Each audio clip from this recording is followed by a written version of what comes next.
అవకాశం తీరిక రాలా నాకు. ఏదో మొదటి 3 సంవత్సరాలు మఫ్సల్ కోట్ రేపల్లో ప్రాక్టీస్ చేశా. ఆ తర్వాత రాజకీయాల్లో ఓడిపోయినా గెలిచినా బిజీగా ఉండేటటువంటి వ్యక్తిని మీ అందరికీ తెలుసు. పార్టీని పర్సనల్గా కొన్ని కేసులకు వెళ్ళా. ఇవాళ కూడా వెళ్ళి ఈ కోటేశ్వరం అంటే వెళ్ళి రిప్రజెంటేషన్ ఇచ్చి వచ్చా. కోర్టుకు వెళ్ళేటప్పుడు పొలిటికల్ డ్రెస్లో వెళ్ళటం కన్నా ఒక న్యాయవాదిని కాబట్టి, న్యాయవాదిగా పనిచేశాను కాబట్టి, పూర్వ వాసన ఉంది కాబట్టి ఈ కోర్టు కుట్టించుకుని కోర్టు వేసుకుని వెళ్ళా. ఇంతకుముందు కూడా వెళ్ళా. ఎందుకు చెప్పదలుచుకున్నానంటే, ఒక న్యాయవాదిని, మాజీ మంత్రిని, సీనియర్ పొలిటీషియన్ని, 40% ఉన్నటువంటి ఓట్ బ్యాంక్ ఉన్నటువంటి రాజకీయ పార్టీకి చెందినటువంటి వ్యక్తిని, అంతకుముందు అధికారంలో ఉన్నటువంటి పార్టీకి చెందిన వ్యక్తిని, నాకే ఇలా జరిగితే గాలికి ఎలా వదిలేస్తాను చెప్పండి? ధర్మమేనా ఇది? న్యాయ పోరాటం చేయవలసిందే కదా అనేటువంటి ఒక పట్టుదలతో న్యాయ పోరాటం చేయాలనే ఉద్దేశంతో ఈ కార్యక్రమాలన్నీ కూడా మా లీగల్ సెల్ సుధాకర్ రెడ్డి గారు, సుదర్శన్ రెడ్డి గారు వాళ్ళ యొక్క సహకారంతో ఈ న్యాయ పోరాటం చేసి జరిగినటువంటి విషయాలను సరిదిద్దే విధంగా పోలీసు వారిని అందరినీ కూడా సరిదిద్దే విధంగా ఒక మంచి జడ్జిమెంట్స్, ఆర్డర్స్ రావాలని తాపత్రయంతో నేను చేస్తున్నటువంటి ఈ కార్యక్రమానికి రాష్ట్ర ప్రజలు ఆశీర్వదించాలని కూడా ఈ సందర్భంగా నేను కోరుకుంటున్నాను. ఇది ఒక లీగల్ బ్యాటిల్. చట్టపరంగా జరుగుతున్నటువంటి అంశాల మీద నేనేమి ఇల్లీగల్గా చేసే మనిషిని కాదు.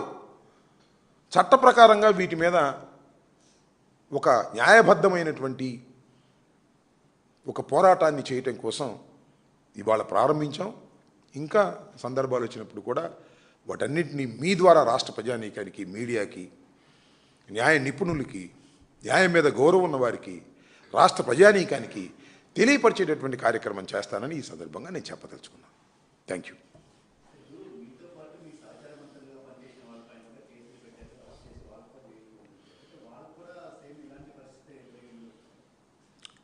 అంటే రమేష్, ఇప్పుడు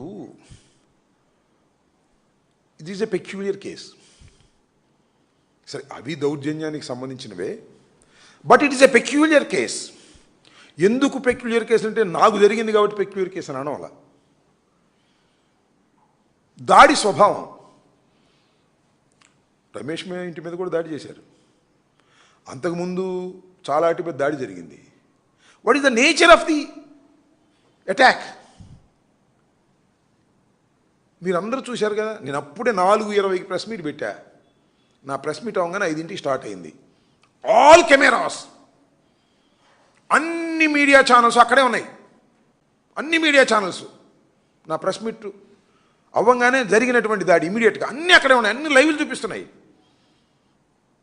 5ంటికి ప్రారంభమైన దాడి ఎప్పుడు ముగిసిందయ్యా? 12:20కి ముగిసింది.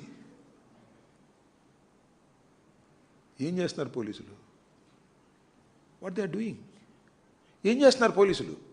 ఇది కదా ఇష్యూ. 5ంటికి ప్రారంభమైన దాడి 5:15కో, 5:20కో, 5:30కో వెళ్ళిపోతే that is a different matter. 7 hours 25 minutes నా ఇంటి మీద దాడి కొనసాగుతాను ఉంది. పోలీసులు చూస్తూనే ఉన్నారు. అంటే police colluded with the Telugu Desam. ఇంక సమాజంలో ఇంకేం భద్రత ఉంటుంది చెప్పండి? పోలీసులే కొల్యూడైపోతే ఇంకేం భద్రత ఉంటుంది? అది ఇక్కడ ఇష్యూ. ఏదో టక్కన వచ్చి అటాక్ చేసి కొట్టి తన్ని పారిపోయారనుకో, that is a different matter.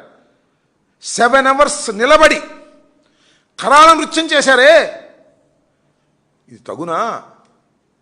It is not the insult of the police. ఈ రాష్ట్రంలో పోలీస్ వ్యవస్థ లేదు అనిపించారా లేదా? అడవిలో ఉన్నావా? రాజధాని నడిబొట్టునున్నావా? తెలియాలి కదా. అందరూ ఉన్నారు. డిఎస్పీలు ఉన్నారు, సిఐలు ఉన్నారు. అందరూ ఏం చేశారు? నా ఇల్లు ధ్వంసం చేయడానికి సహకరించారు. How crime it is?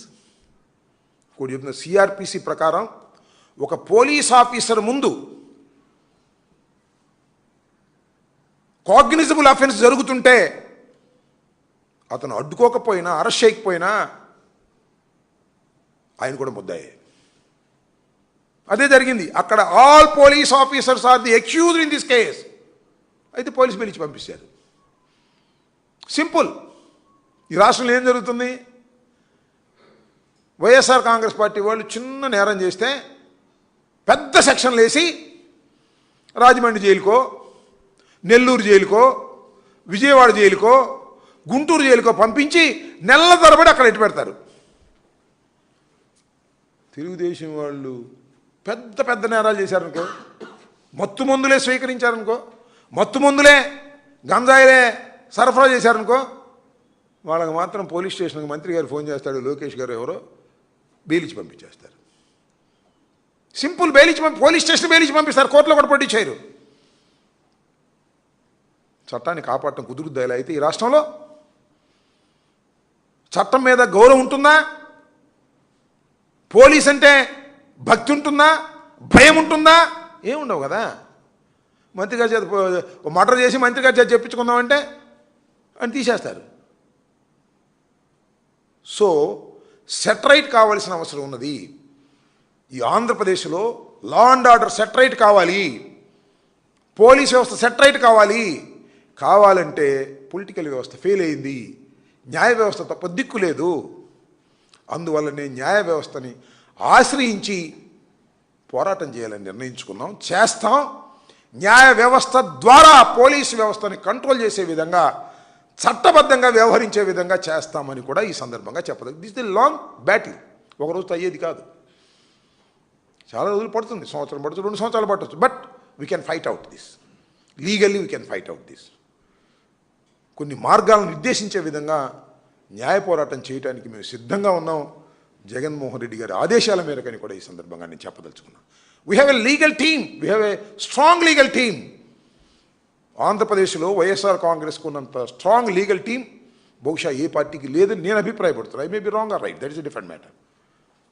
Sudhakar Reddy garu కానీ, సుదర్శన్ రెడ్డి గారు కానీ, మనోహర్ రెడ్డి గారు కానీ, ఇంకా చాలామంది ఉన్నారు. వీళ్ళందరూ కూడా we can fight out for this అని ఈ సందర్భంగా చెప్పదలుచుకున్నాను.